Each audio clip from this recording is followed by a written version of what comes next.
फिर से आपका स्वागत है इस वीडियो में। मेरा नाम है अनुराग और आज का जो सवाल पूछा है वो पूछा है मनोज भाई ने भागलपुर बिहार से। वो पूछते हैं कि हमको अपने जीवन में किस तरीके के मित्र बनाने चाहिए और किन तरीके के लोगों के साथ दोस्ती करनी चाहिए। तो मनोज भाई, आपके इस प्रश्न का उत्तर देने के लिए मैं आपको एक स्टोरी सुनाऊंगा।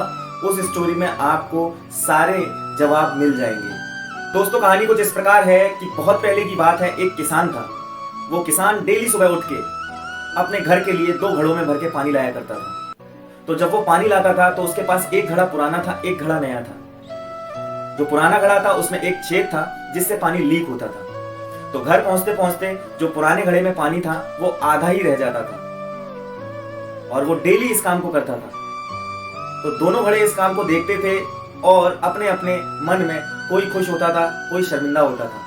जो नया घड़ा था उसको इस बात का घमंड था कि वो अपने मालिक की मेहनत को सफल करता है और डेली जितना मालिक पानी भरता है उतना घर तक पहुंचा देता है। और इसी घमंड में वो जो पुराना घड़ा था उसको देख के हंसता भी था। जबकि उधर दूसरी तरफ जो पुराना घड़ा था उसको बहुत शर्मिंदगी होती थी कि वो अपने मालिक की मेहनत को वेस्ट करता है। उसका मालिक सुबह उसमें पूरा पानी भरता है और घर पहुंचते पहुंचते उसमें आधा पानी हो जाता है। तो जब बहुत दिनों तक उससे ये नहीं देखा गया तो उस पुराने वाले घड़े ने अपने मालिक से एक सुबह पूछ ही लिया कि मालिक, मैं बहुत शर्मिंदा हूँ, आप मुझ में पूरा पानी भरते हो और मैं घर पहुंचाते पहुंचाते उसको आधा कर देता हूँ, क्या आपको मुझ पे गुस्सा नहीं आती? तो जो किसान था वो मुस्कुरा के जवाब देता है कि तुम कल जिस रास्ते से हम जाते हैं उस रास्ते में देखना, कुछ अलग बात तुमको अगर दिखे तो मुझको बताना। तो अगली सुबह होती है, वो तीनों लोग 2 घड़े और किसान फिर से पानी भरने जाते हैं और उस घड़े को उस रास्ते में कुछ पेड़, कुछ फूल और बहुत सारी हरियाली दिखती है। वो बहुत खुश होता है और देखते देखते घर आ जाता है पानी लेके। लेकिन जब वो पानी को देखता है तो उसको फिर से शर्मिंदगी होती है और वो अपने मालिक से पूछता है कि मालिक, मेरे में फिर से आधा ही पानी रह गया, क्या आपको गुस्सा नहीं आ रही है? तो उसका किसान देखता है और पूछता है कि तुमने रास्ते में कुछ देखा?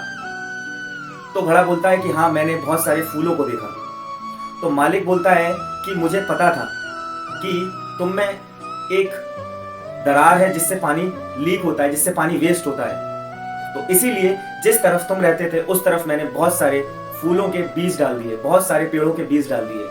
तो घर आते आते तुम डेली उन बीजों को सींचते हो और तुम्हारा जो पानी दरार से निकलता है उन बीजों पे गिरता है और उसी का फल है कि इतनी हरियाली और इतने फूल, इतने सुंदर फूल जिस तरफ तुम रहते हो उसी तरफ पैदा हुए।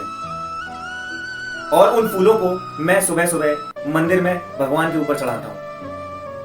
अगर तुम्हारे अंदर ये दरार ना होती और तुम्हारे अंदर ये तुमसे ये पानी ना लीक हो रहा होता तो ये फूल कभी भी पैदा नहीं होते, ये फूल कभी भी उपजते नहीं। तो मनोज जी, मुझे जहां तक उम्मीद है कि आपको आपके सवाल का जवाब मिल गया होगा कि हमको इस जीवन में जिस व्यक्ति से भी मिलना है उसकी केवल अच्छाइयों पे ध्यान देना है। बुराइयां तो हम में खुद बहुत सारी हैं, हम दूसरों में क्या ढूंढेंगे।